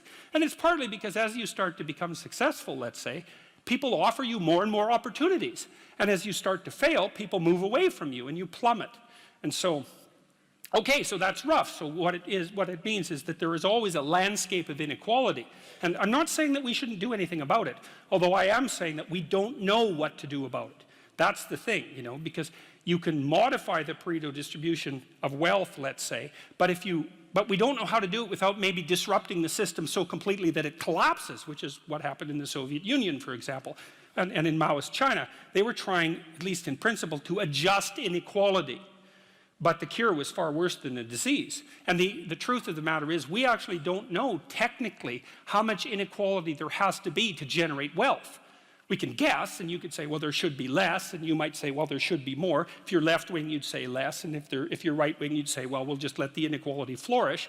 But we do know that it's inevitable, and we also know that we don't know how to regulate it. So there is inequality. What that means is there's always going to be people around that are better at something than you are. And that's a problem, because you can get jealous and you can get bitter and you can get resentful, and worse, you can get hopeless, you know, because you look like I have this friend of mine. He told me something so funny. He was decrying his lack of success in the world, and he compared himself to his roommate. And he said, you know, his college roommate was doing much better than he was. And his bloody roommate was Elon Musk. It's like, really? Like, it's like, oh, you're not doing as well as Elon Musk. Well, I mean, you can see it would take it rather personally, because they were roommates and everything. It wasn't like he was doing badly. Like, he was doing pretty damn well. It's like, I'm not as good as Elon Musk. It's like, yeah, well, you and like 7 billion other people, you know. But I thought it was instructive because you have to be careful who you compare yourself to. Now, you can't just not compare yourself to successful people, right? Because then you don't have anything to aim at. And one of the things I learned from Jung, this was a cool thing, I'm going to make a real lateral move here. Jung thought the book of Revelation was appended to the Bible because the Christ in the Gospels was too merciful. He was too nice a guy. Now, he's an ideal, right? And Jung said, wait a second, an ideal is always a judge. That's the thing about an ideal, because you're not as good as your ideal, so your ideal is a judge. And Revelation has Christ coming back as a judge, and that was Jung's explanation at the level of the collective unconscious for the pasting of that remarkably strange and terrible book onto the end of the Bible. So, well, anyways, my point is an ideal you need an ideal because you have nothing to aim at, but an ideal is a judge, and you always fall short of the ideal. So how the hell can you have the benefits of having an ideal without having the crushing blow that goes along with having the judge that always regards you as insufficient? So I was trying to work that out in the chapter, and this is something I've had to work out a lot as a clinical psychologist. It's like, well, let's say you need a goal, but we don't want to let your distance from the goal crush you. So you got to set up a goal, and then you got to break the goal down into parts so that you can move towards it, and you have a fairly high likelihood of doing it. So that's a bit of practical, I wouldn't say advice, it's because it's better than advice. It's some practical knowledge about how to go about achieving an aim. Set a high aim, but differentiate it down so you know what the next step is, and then make the next step difficult enough so you have to push yourself past where you are, but also provide yourself with a reasonable probability of success. It's also what you do with children, right?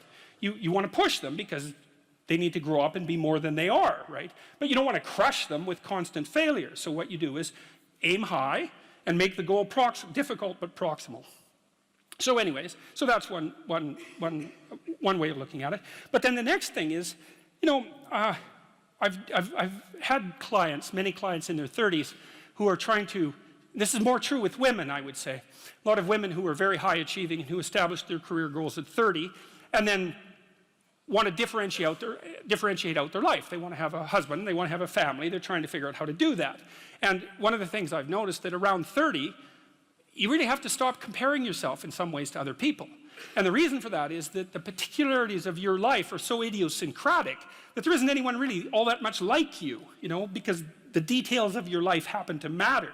And so maybe you compare yourself to some rock star or something like that, and you know the person's rich and famous and glamorous and all that, but you know they're alcoholic and they use too much cocaine and they've had 3 divorces, and it's like, how the hell do you make sense out of that? Is that someone that you should judge yourself harshly against or not? The answer is you don't know, because you don't know all the details of their lives. And who do you know that you can compare yourself to? That's easy. You. Yesterday. So here's a good goal. It's something like, well, aim high. And I really mean that. It's like, and we'll talk about that a little bit too. Aim high, but use as your control yourself. It's like, so your goal is to make today some tiny increment better than yesterday. And you can use better, you can define better yourself. This doesn't have to be some imposition of external morality. You know where you're weak and insufficient, where you could improve. You think, okay, well, this is what I'm like yesterday. If I did this little thing, things would be just an increment better. And, well, that's a great thing because you get the ball rolling, and incremental improvement is unstoppable.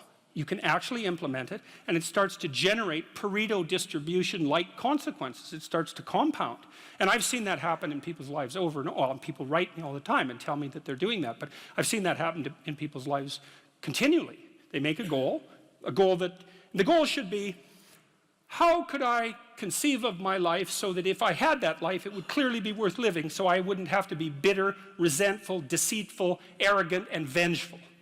Like, that's sort of the bottom line, right? Because that's what endless failure does to you. It's not good. And that's what life without purpose and a goal does to you as well, because life is very hard. So you think, okay, well, I need to adopt a mode of being that would justify my suffering. And you can ask yourself that question. What would make this worthwhile? I quote Nietzsche, I think in that chapter, he said, "He who has a why can bear almost any how." That's a lovely line, man. I mean, it's a lovely line. And it's really worth thinking about. So you think, well, how do I manage all this misery and suffering and futility? It's like, well, I need to figure out what I would have to do in order to make that clearly worthwhile. And so then you have your goal, and then you think, well, I need to move towards that incrementally because I'm kind of useless and can only do so much and maybe not even that. But all I have to do is be a little bit better than my my miserable self yesterday. And that'll propel you forward very rapidly. And you can succeed at it, which is also really lovely, because why not set yourself up for success, you know, because otherwise you'll droop around like a number 10 lobster, and, you know, that's just not good. You get all pinchy when that happens, and it's not a good thing. You know, I read about the Columbine massacre and the kids who undertook it. That'll make your hair stand on end if you want to read something that will really disturb you. Reading Eric Harris's writings will really disturb you. No matter how much you know about human beings, reading Eric Harris's writings will disturb you. And Harris is Cain, you know. He says it straightforwardly.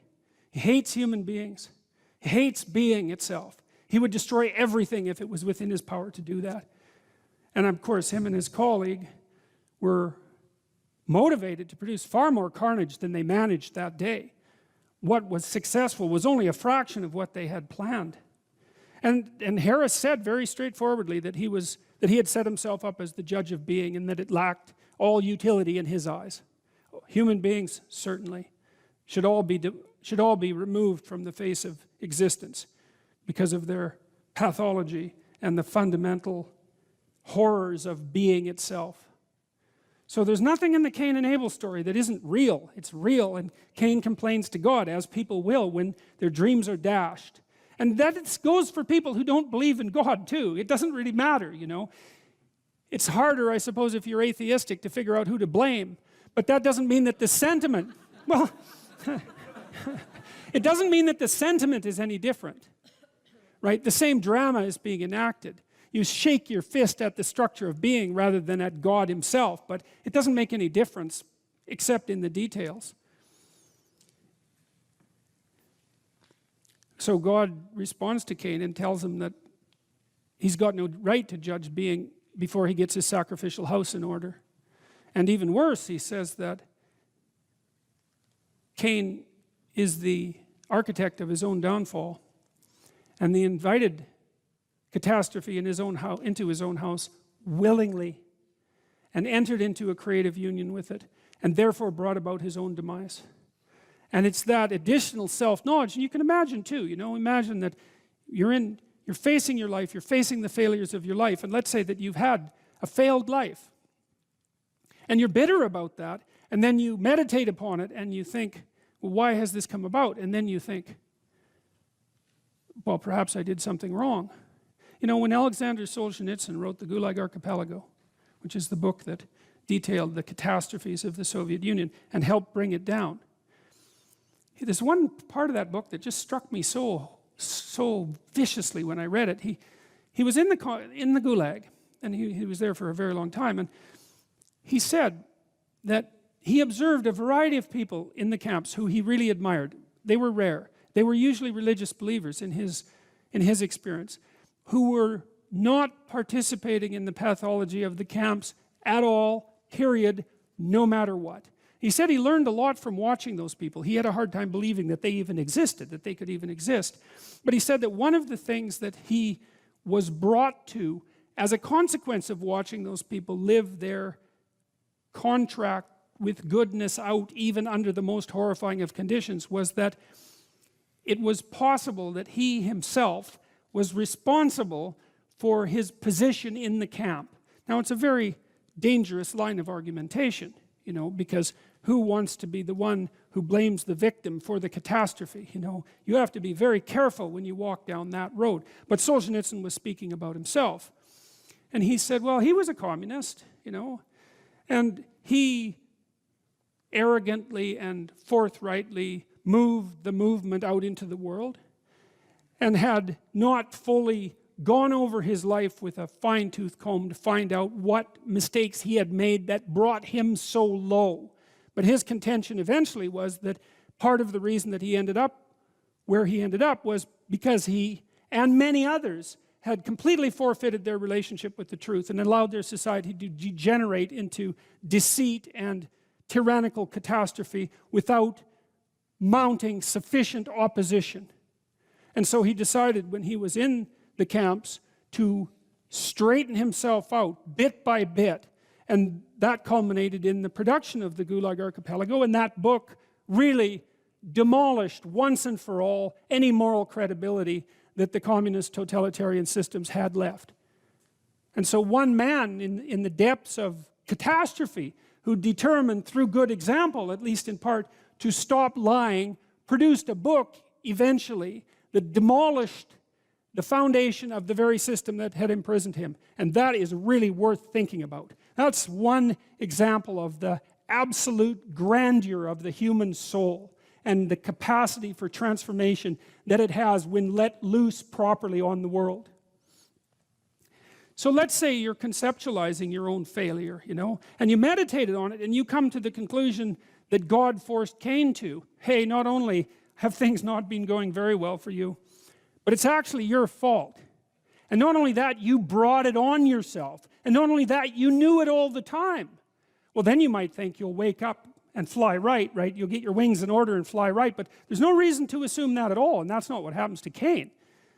That just makes him more bitter, right? And you can understand that if you think about it just for a second. It's like bad enough when something horrible happens to you, but then to have to swallow the additional pill, right? To have to take in the information that you could have done something different.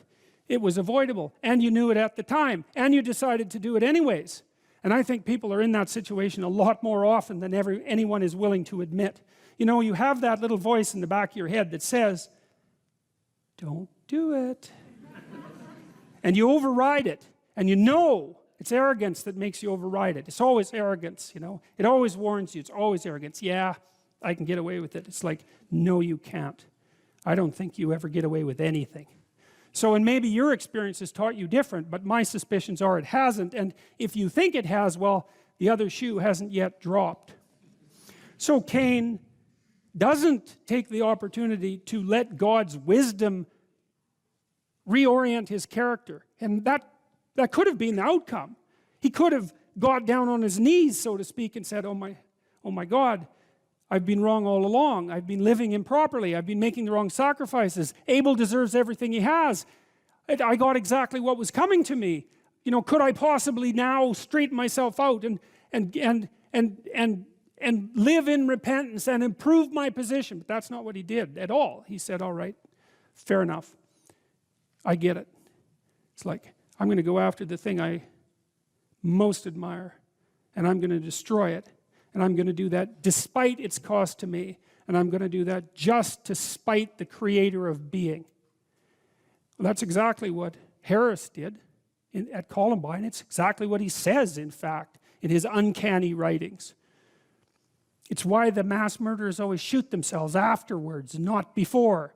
Because you might wonder, if you're so upset with the structure of being, why you don't just commit suicide in your basement? Why do you have to go out and mass murder before you top it off with a gun to your forehead?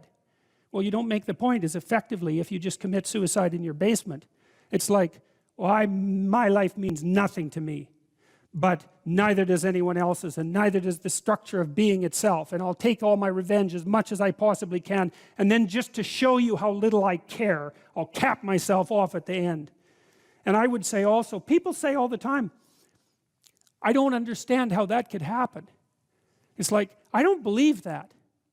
I think an hour of thought, of real thought about your darkest feelings about existence itself, illuminates the pathway to that sort of behavior quite clearly.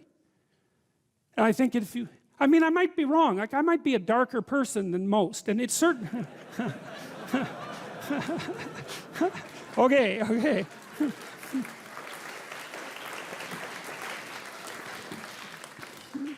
Well, at least I think there are plenty of people out there who are sufficiently dark to know exactly what I mean when I'm saying these things. And I would also say that if it doesn't leap to your understanding how that pathway might be illuminated, then you need to know a lot more about yourself than you actually know now.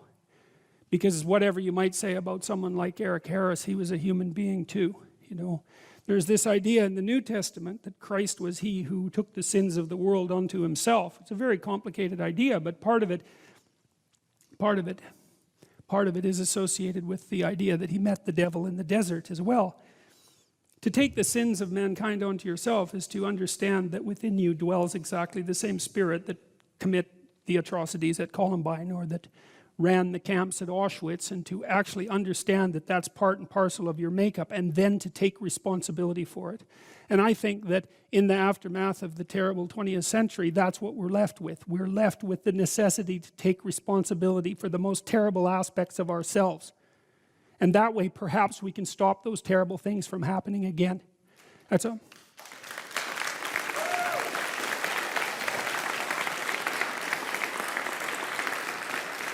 And that also means, you know, that you don't look for the, what would you call it, the purveyor of malevolence outside yourself, right? It isn't someone else, even though sometimes it's someone else. You know what I mean. It's like there are identifiable perpetrators, but that's not precisely the point.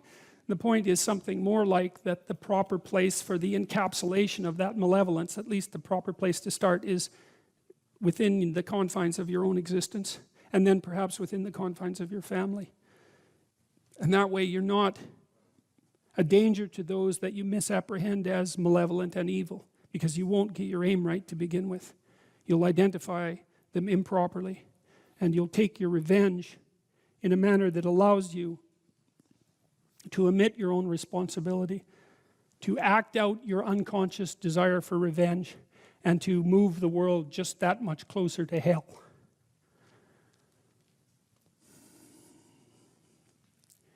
Well, so Cain kills Abel. And then Cain gives rise to his descendants, one of whom is the person who's the first artificer in weapons of war. And then comes the flood, right?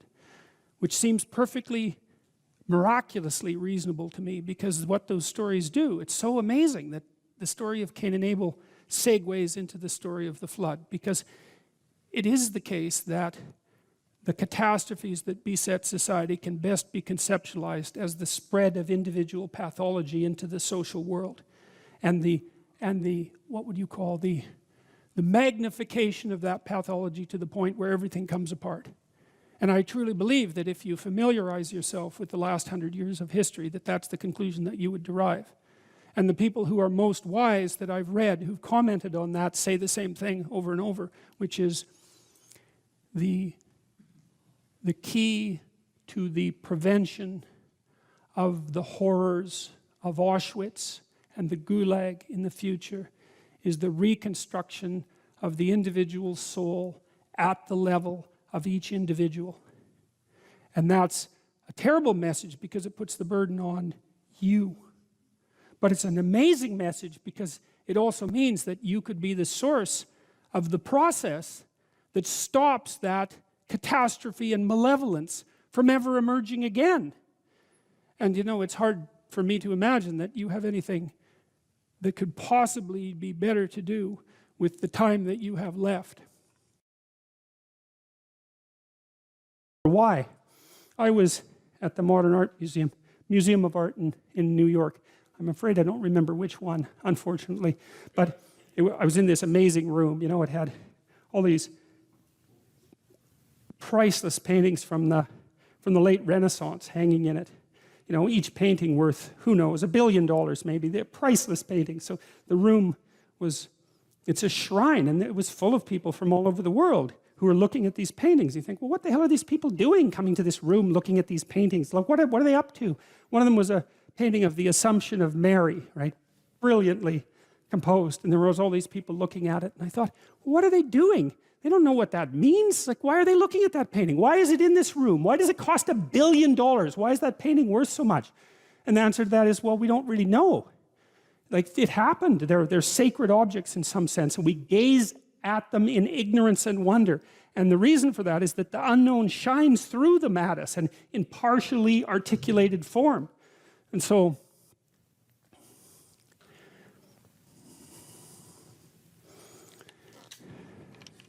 well, that's the role of art. And that's the role of artists, you know? And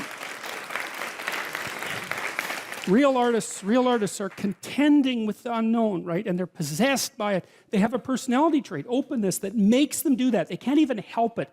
And I've had lots of creative people in my clinical practice, and I can tell you the worst thing for creative people is to not be creative because they just die.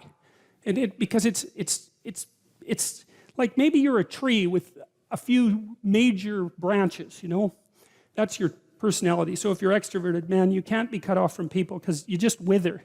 And if you're agreeable, you have to be in an intimate relationship or you die, you know? And if you're conscientious, man, and you're unemployed, you're just going to eat yourself up because you have to have a duty and you have to carry a load because you just can't stand it otherwise. And open people have to be creative. They have to be, because otherwise they die. They don't have any vitality. And so they're cursed with the necessity of putting a foot out into the unknown and making sense of it. And then they're also cursed with the necessity of trying to make a living while they're doing that, which they can't, because you can't. It's almost impossible to monetize creative action, as many of you who are creative will no doubt find out. It's very, very frustrating. It's not that creative action is without value, right? Because the creative people are entrepreneurs, and the creative people revitalize cities, and the creative people make things magnificent and beautiful. You think about what's happened in Europe over the last 1,000 years, say 2,000 years, this amazing, unbelievable collaboration to make things so beautiful that they're jaw-dropping when you walk into them. And you think about the economic value of that, right? I mean, I think it's either France or Spain that's the most visited country in the world. It's one of those two. I think there's more tourists in France than there are people most of the time. And part of the reason for that is it's just so damn beautiful. You just can't stand it. And you think, what's the economic value of that? It's absolutely incalculable. And what's interesting too is that you build that beauty in, and then the farther away you get from it in time, the more valuable it becomes, right? Instead of decaying, it has exactly the opposite effect. Its value magnifies. And one of the things that I'm deeply ashamed of as a Canadian is that our sense of beauty is so underdeveloped. We're so primitive. It's not even primitive, that's the wrong word, because, you know, I don't know what it is. It's second rate. It's second rate at least. It's terror too, because people are afraid of beauty. But the idea that art is, the conservatives really have a problem with this in particular, because conservative people tend not to be that creative. And it's a mystery by temperament. It's a mystery to me, because they should be concerned with economic development, and beauty is so unbelievably crucial to economic development that it just yells out at you, you know? So anyway, so that's what artists are doing. And so one of the things I would say is buy a damn piece of art, you know? Find one that really speaks to you, and buy a piece of art, because you invite that into your life, and it's a look out if you do it. If it's a real piece of art, because you'll also get a little introduction to the artist, and then that'll seep into your life, and that'll change things like mad. But it's unbelievably worth it, because it opens your eyes to the domain of the transcendent. That's the right way of thinking about it. A real piece of art is a window into the transcendent. That's what it is. And you need that in your life, because you're finite and limited and bounded, right, by your ignorance and your lack of knowing. And unless you can make a connection to the transcendent, then you don't have the strength to prevail. And that's part of the covenant. That's part of the covenant with God. And you can see that, because you look at these magnificent cathedrals that our civilization built over the centuries. You know, some of those, they're still building the Sagrada Familia in Barcelona, right? And it's an amazing building. I think it's going to take them like 300 years to build that. You know, people in the Middle Ages, they'd start building a cathedral and they think, we'll be done this in 300 years. You know, imagine the vision that it took to invest in something like that. We look at quarterly reports. We can't think 300 years into the future to build something of that kind of remarkable, what? Those cathedrals are so, they're perfect, they're trees first, right? They're a forest, right? The Gothic cathedrals, they're a forest, and the sun is shining through the branches. That's the stained glass, and they're the perfect balance of light and structure, because they're representing something about the proper structure of being, which is something like the proper balance between light and structure. And they represent like the sacred tragedy of mankind. That's why they're in the shape of a cross, and they're open to the sky. That's why they have a dome, and they're full of gold so that it glitters, because that's like the city of God, you know. And you can see that integral to our culture is the idea that beauty is one pathway towards God. And if you can't find another pathway, then why don't you use beauty? I'm sure most of you do that with music, because music is the one thing that modern people can't be cynical about.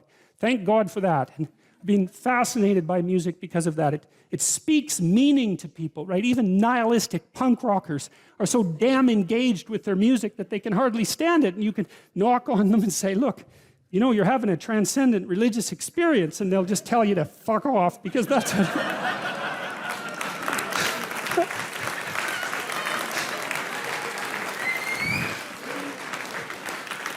because that's what punk rockers have to do. But but that's still what's happening, you know. I mean, it's still what's happening. So, okay, so